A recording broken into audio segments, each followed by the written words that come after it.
안녕하세요. 북클럽입니다. 제가 오늘 준비한 책은 고명환 님이 쓴 고전이 답했다. 마땅히 살아야 할 삶에 대해서를 준비했습니다. 16주 연속 베스트셀러였다고 하고요. 작년에 올해의 작가상을 받은 분이기도 합니다. 그래서 그런지 책이 굉장히 쉽게 잘 읽히고요.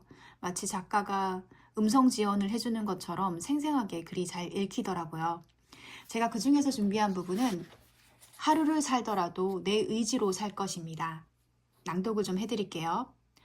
전 세계에서 성경 다음으로 가장 다양한 언어로 번역된 책 돈키호테.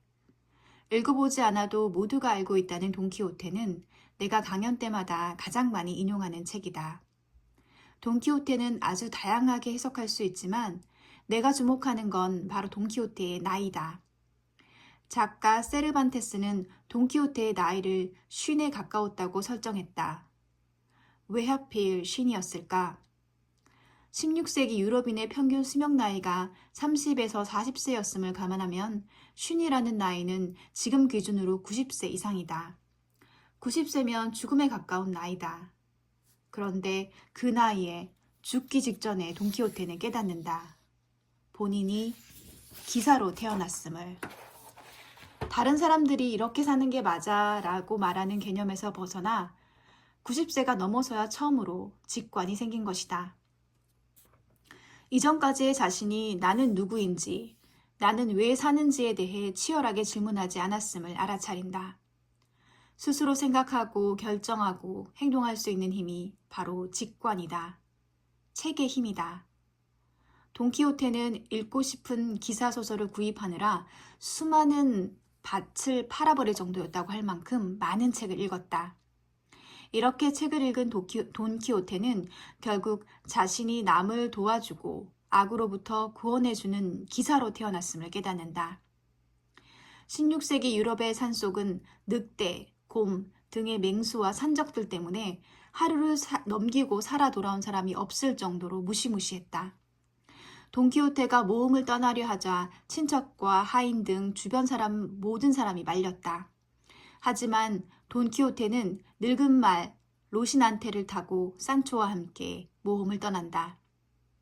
어쩌면 그 모험이 하루를 넘기지 못할 줄을 돈키호테 역시 알고 있었을 것이다. 하지만 돈키호테는 알았다. 결과는 중요하지 않다는 것을.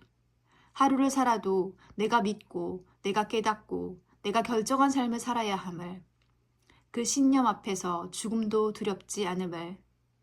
좀 더 살기 위해 몸보신하며 누워있는 것보다 어딘가에서 누군가의 손길을 기다리는 그 사람들을 위해 한 발짝 앞으로 내딛는 게 중요함을. 인간은 안정을 원한다. 그런데 진정한 안정은 어떤 상태인가? 가만히 있는 것인가? 인간은 계속 변화하는 동물이다. 변화는 움직임이다. 자전거가 계속 움직여 앞으로 나아갈 때 안정적인 것처럼 인간 역시 계속 움직여야 안정적이다. 한 자리에 머물러 안주하면 녹슬어버리는 게 인간이다. 고로 인간에게 진정한 안정은 움직임이다. 나 역시 교통사고로 죽음 앞에까지 갔을 때 그 사실을 깨달았다. 지난 34년간 끌려다니며 살아왔음을. 남의 눈치 보며 남이 시키는 대로 남들이 옳다고 말해주는 방향으로 이유도 모르고 목적도 없이 그냥 휩쓸리며 살아왔다는 것을 알고 후회했다. 기적이 일어나 다시 살 수만 있다면 누가 뭐라 해도 나의 길을 가리라 다짐했다. 내 삶은 내가 사는 것이지 남이 살아주는 게 아니기 때문에 남의 눈치 볼 필요 없이 직관을 가지고 앞으로 나아가면 된다는 사실을 죽음 앞에서 깨달았다. 돈키호테는 책을 읽고 깨달았다. 녹슬어 사라지지 않고 닳아서 사라지는 게 훨씬 아름다운 삶이라는 사실을. 조카 딸과 시종이 해주는 좋은 음식을 먹으며 좀 더 오래 살아보려고 함은 그저 녹슬어 가는 것이지 진정으로 삶을 사는 게 아님을 깨쳤다. 그래서 돈키호테는 당장 죽을지도 모르는 상태에서 모험을 떠났다. 잘 죽기 위해서.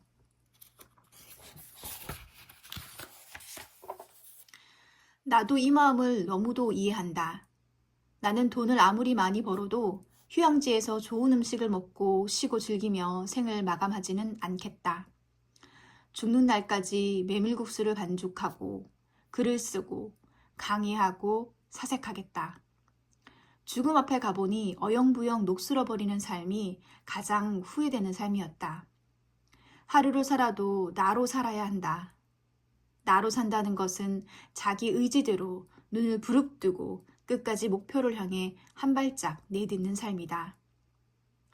알베르토 자코메티의 조각 걷는 사람의 모습처럼 살과 뼈가 닳아서 없어지더라도 눈을 부릅뜨고 마지막 순간까지 한 걸음 크게 앞으로 내딛는 삶을 살아야 한다.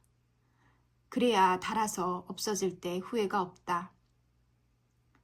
유언이 끝나자 그는 침대에서 일어나 시트를 걷어붙이며 일어서려고 했습니다. 우리가 달려가 말렸습니다. 그러나 그는 우리 모두를 한쪽으로 밀어붙이고는 침대에서 뛰어내려 창문가로 갔습니다. 거기에서 그는 창틀을 거머쥐고 먼 산을 바라보다 눈을 크게 뜨고 웃다가 말처럼 울었습니다. 이렇게 창틀에 손톱을 받고 서 있을 동안 죽음이 그를 찾아왔습니다. 그리스인 조르바 중에서 니스코 카잔차키스는 조르바가 서서 죽음을 맞이하도록 한다. 조르바는 죽는 순간 1초도 녹슬지 않도록 침대에서 뛰어내려 창문가로 걸어가 먼 산을 바라보며 눈을 크게 뜨고 서서 죽음을 맞이한다. 모든 고전은 연결된다. 돈키호테가 맞이하고 싶은 죽음이 바로 이런 죽음이다. 이런 삶을 살아온 작가 니코스 카잔차키스의 묘비명은 이렇다. 나는 아무것도 바라지 않는다. 나는 아무것도 두려워하지 않는다. 나는 자유다. 돈키호테는 갑옷을 입고 창을 들고 늙은 말 로시난테를 타고 산초와 함께 모험을 향해 드디어 한 걸음 앞으로 내디디며 외쳤을 것이다.